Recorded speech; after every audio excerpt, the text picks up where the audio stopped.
Hey guys, welcome back to my channel. If you clicked the link, you're here right now. If you didn't, that is a problem because I specifically sent this to you guys.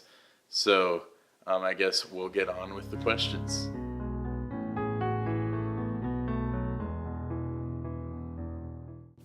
Being a very organized person, it has always been important to me to set goals and have a plan. I will say that I don't know what I'm going to do the day I graduate from college, but two things that have always resonated within me since I started my high school career is that I wanted to own a business and I wanted to help people. I took a preview day at USU last year and I had a college ambassador, a business college ambassador, show me around the business college. I knew that that was the place for me. I was so excited for the opportunities that the business college presents to me as a student, as well as I agree with everything that John Huntsman stood for in being a person, and I strive to be like that myself. I know that being a Huntsman Scholar will help me because I'm a big believer in hard work in education. I know that the time that I invest in being a Huntsman Scholar and all the hard work that I'm going to put in there is going to help me exponentially achieve my goals when I get out of college.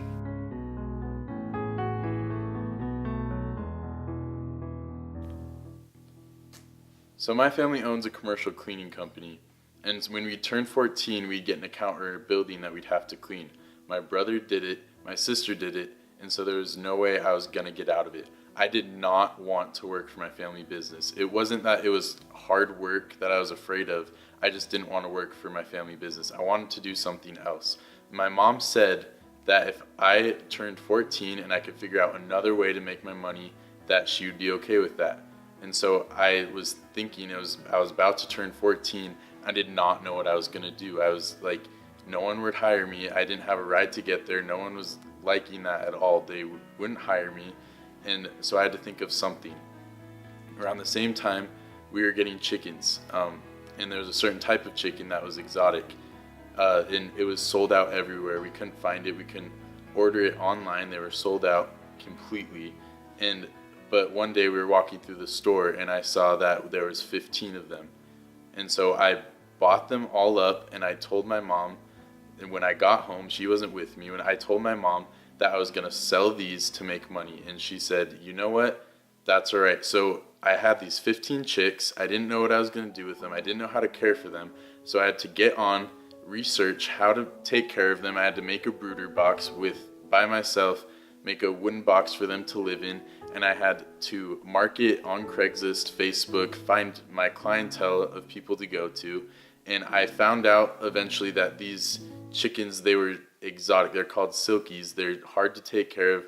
Feed stores don't want them, but people really wanted them. There's a huge demand for them and no supply. So I thought that this is a gold mine. I would order them for $4 on the internet, and I would sell them for $20 because these were not a useful chicken. They were basically useless. They were just a pet.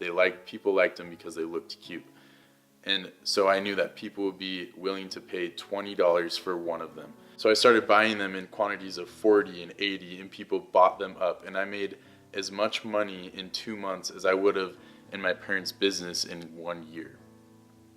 So what I learned from all of that is if there is a will, there is a way. No matter what situation you're in, there's always some way out of it, and there's always some way that you can make it better.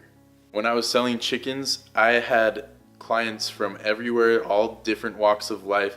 Some of them didn't even speak English, and I would still communicate with them, and it was hard, but I made it work. And that is something that I'll take with me, and that's why I wanted to go into business, is because that is when you have the most control of yourself and you can make your own success.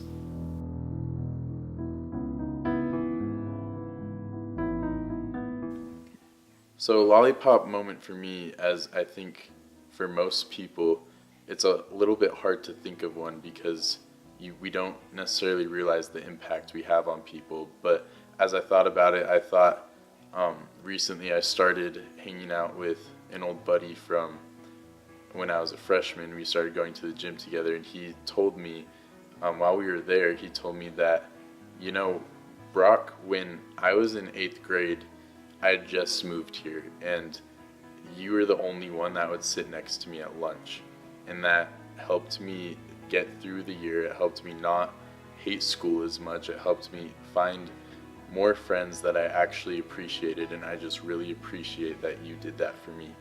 And as I was thinking about that, my mom also sent me a text from an old person, not an old person, but someone that was in our church ward and had moved out. And let me just pull that up.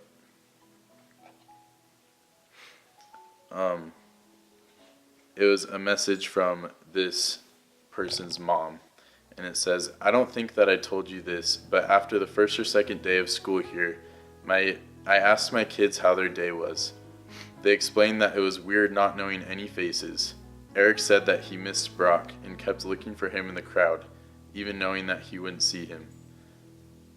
Again, thank you for raising such wonderful kids. I'm not sure you or I even realize what an exemplar or impact that he has been for my son." I don't feel like I did a lot for this kid. This kid was special needs.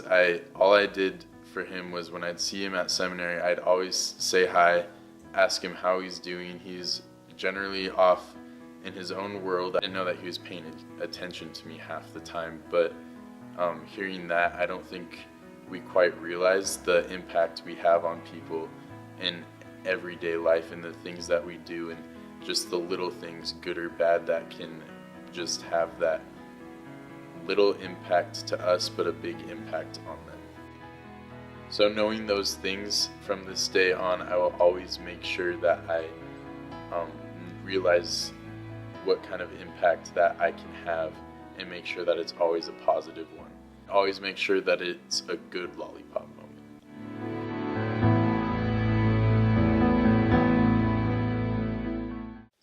Do you think I should sing to him? The bigger one's harder.